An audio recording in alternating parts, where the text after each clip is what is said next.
Você quer entender as definições de receitas e despesas de acordo com a estrutura conceitual, o famoso CPC 00? Você quer preencher de fato essa lacuna? Então senta que lá vem conhecimento.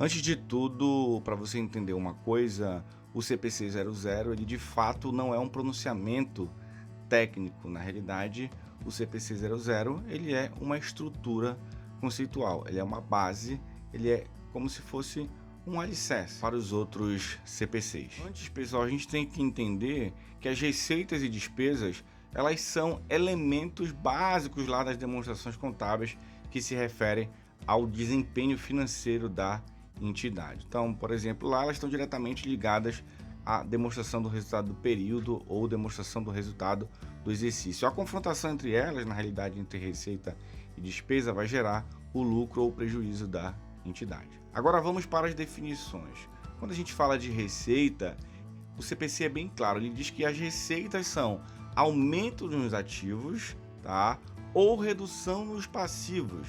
E esses aumentos de ativos ou reduções de passivos vão resultar lá em aumento no patrimônio líquido. E ele coloca uma observação, exceto aqueles referentes a contribuições de detentores de direitos sobre o patrimônio.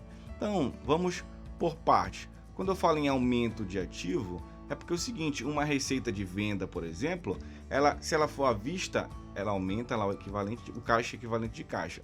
E se ela for a prazo, ela também aumenta lá o cliente, que é um direito que também está no ativo, beleza?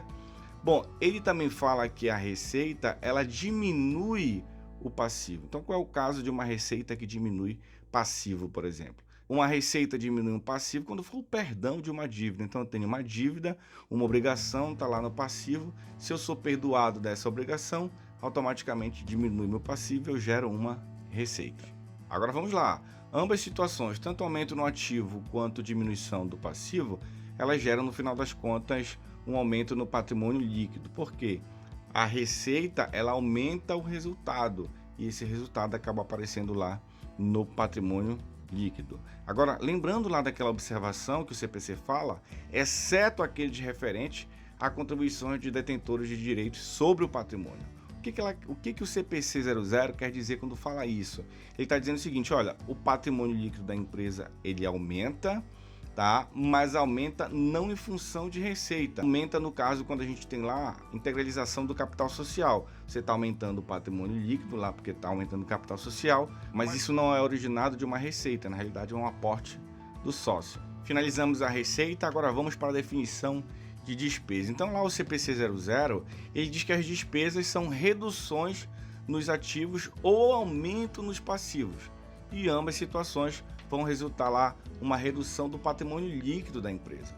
E aí ele também coloca uma observação, exceto aqueles referentes à distribuição dos detentores de direitos sobre o patrimônio, tá? Essa diminuição do patrimônio líquido, exceto aquelas referentes a essas distribuições que ele fala. Beleza, então olha só, quando uma despesa acontece, quando acontece o consumo de uma despesa, essa despesa, se ela for incorrida e paga, por exemplo, vamos supor que a gente tem uma empresa que a nossa empresa contrata o serviço de uma outra empresa, serviço de pintura. Então ela vai pintar e a nossa empresa vai pagar na mesma hora. Então isso é uma despesa consumida e paga, incorrida e paga. Então automaticamente você tem uma diminuição do ativo, tá?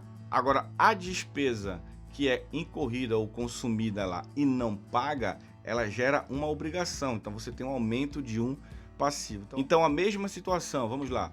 A gente contratou os serviços lá da empresa para pintar aqui a nossa empresa. A empresa veio, pintou, beleza, mas a gente vai pagar só no próximo período. Então foi uma despesa consumida, mas não paga. Eu aumento o passivo, beleza, pessoal? Agora, ambas situações, tanto a diminuição do ativo quanto o aumento do passivo, elas vão gerar, no final das contas, a diminuição do patrimônio líquido, porque a despesa ela acaba indo lá para o resultado e esse resultado, como ele vai para dentro do PL, então você tem a diminuição do patrimônio líquido. Agora aquela observação, exceto aqueles referentes à distribuição aos detentores de direitos sobre o patrimônio. E que situação é essa? Quando existe lá, por exemplo, a distribuição de dividendos. Bom, pessoal, espero que essas definições sobre receitas e despesas ajudem vocês nos seus estudos e pesquisas. Um forte abraço, até a próxima.